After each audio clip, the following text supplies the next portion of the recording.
ఓం గురుభ్యో నమః. మన హిందూ బంధువులందరికీ కూడా మరి విన్నపం, మీ అందరికీ తెలుసు ఈ దేహము ఆ దేవాలయం కూడా రెండు సమానమే. ఎందుకంత పెద్ద మాట అన్నానంటే, మరి దేహమేరే దేవాలయం అన్నారు, అది అన్నంత ఈజీ కదండి అలా ఉండడం.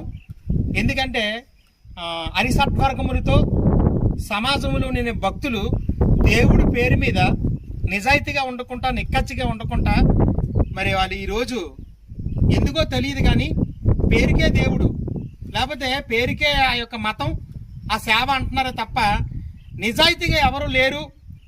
మరి ఈ సేవ కోసం, ఈ ధర్మం కోసం, ఈ మతం కోసం మరి అందరినీ వదులుకొని ఈ సమాజాన్ని తన వంతుగా బాగు చేయాలి, మన ధర్మాన్ని మన దేశాన్ని కాపాడుకోవాలనే ఒక ప్రయత్నంలోని నేను ఎందరినో చూశాను. కానీ అందరిలోని కూడా మరి ఇలాంటి మహానుభావుని నేను చూడలేదు. ఒక సైడు దేవాలయాన్ని చూపెడుతున్నాను, మరొక సైడు మరి భరతానంద స్వామి గారిని చూపెడుతున్నాను. తన మాటలో, తన పాటల్లో, తన సేవల్లో నిజంగా దేశం కోసమే, ధర్మం కోసమే ఒక అవతార పురుషుడు పుట్టాడా, ఈ రోజులో ఇలా ఉన్నారు అనిపిస్తుందండి.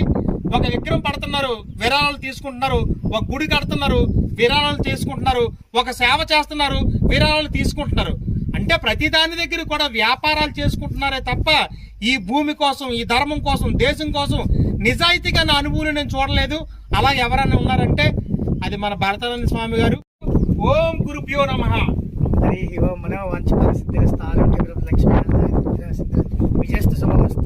మన భరతానంద స్వామి గారిని మీరు అందరూ కూడా గౌరవించుకోవాలి, గుర్తించుకోవాలి. ఇలాంటి మహానుభావులు మనం కాపాడుకోవాలని మరొకసారి మీ అందరికీ కూడా తెలియజేసుకుంటూ